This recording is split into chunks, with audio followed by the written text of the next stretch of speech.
আসসালামু আলাইকুম রহমতুল্লাহ। প্রিয় দর্শক, আপনারা ভিডিওটা দেখতে থাকেন আর একটু বিবেচনা করিয়েন যে এটা হলো লক্ষ্মীপুর জেলার রামগতি থানার বয়ারচর। অর্থাৎ এটা হলো লক্ষ্মীপুর জেলার অবস্থিত একটি রাস্তায় আপনি আপনাদের সামনে তুলে ধরছি।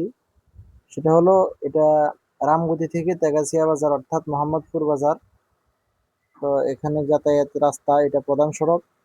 এই রাস্তাটার গুরুচরণ অবস্থা।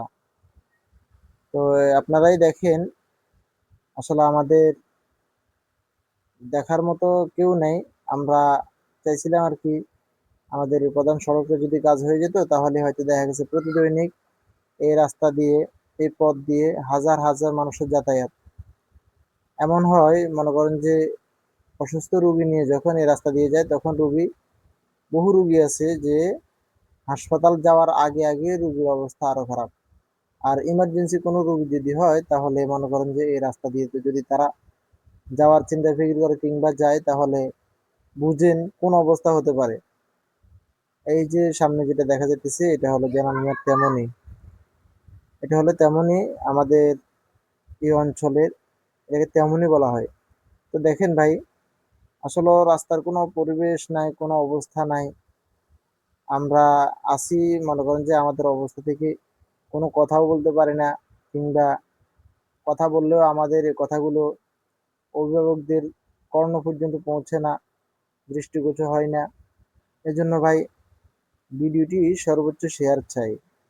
ভিডিওটি বেশি বেশি শেয়ার করবেন। আপনার একটা শেয়ারে হয়তো দেখা গেছে যারা সমাজসেবক আছে তাদের কান পর্যন্ত হয়তো পৌঁছবে, চোখ পর্যন্ত দেখবে, চোখে দেখবে। এই জন্য ভিডিওটি একটু শেয়ার করেন। এই যে দেখেন, এই এই জায়গাতে দেখেন, আমি তো অবশ্যই ভিডিওতে আপনাদেরকে এইভাবে দেখাতে পারতেছি না বা হচ্ছে না। আপনার কিছু কিছু গাড়ি এই সমস্ত জায়গার মধ্যে অ্যাক্সিডেন্ট করে, গাড়ি উল্টে যায়, তারপরে মানুষ আঘাত পায়। এরপরে প্রায় বলেন যে আপনার 8 হইতে 9 কিলো পর্যন্ত এই রাস্তাটা একদমই ভাঙ্গা। আপনার তেগাছিয়া বাজার থেকে শুরু করে একদম রামগতি পর্যন্ত রাস্তার অবস্থা একদম খারাপ। একটু পর পর ভাঙা, একটু পর পর ভাঙা। এই যে দেখেন, এই সামনে যে ভাঙাটা আসছে, এই দেখেন। অবশ্যই মোবাইলে ওইভাবে দেখা যাইতেছে না ক্লিয়ার, তবে বাস্তবতা অনেক কঠিন। মানে মোবাইলে হয়তো যতটা দেখা যায় না, কিন্তু বাস্তবে আপনি যদি দেখেন তাহলে আপনি রীতিমতো অবাক হবেন এরকম রাস্তা দিয়ে কিভাবে মানুষ যাতায়াত করে। এই রাস্তাটা দিয়ে মনে করেন আপনার প্রত্যেকটা মানুষ এই অঞ্চলে যদি আসতে হয় কিংবা কোনো দিকে যেতে হয়, এই রাস্তা দিয়ে যেতে হয়। এটাই প্রধান সড়ক। কিন্তু এবার বুঝেন প্রধান সড়কের অবস্থা কি। তো ভাই, আমি যারা আমাদের অভিভাবক আছেন, আমি প্রত্যেকের কাছে উদাত্ত আহ্বান থাকবে অন্তত পক্ষে যাতে আমাদের এই রাস্তাটার কাজ করা হয়। আর মূল কথা হলো ভাই, আমি এখন যে ভাঙা দেখাইতেছি এটা হলো অল্প সীমিত, কিন্তু আপনি যদি একটু সামনে যান, আরো সামনে যান, যত বেশি সামনে যাবেন তত রাস্তার অবস্থা খুবই খারাপ। আর আপনারা যদি এই ভিডিওতে কমেন্ট করে জানান, কমেন্টের মাধ্যমে যদি জানতে চান, তাহলে আমি আপনাদেরকে সেগুলো তুলে ধরবো ইনশাল্লাহ। সামনে যে ভাঙাগুলো আসতেছে এক একটা খুব ভয়াবহ। মনে করেন যে প্রতিদৈনিক প্রতিনিয়ত এই রাস্তাতে অ্যাক্সিডেন্ট এটা হয়, এটা স্বাভাবিক।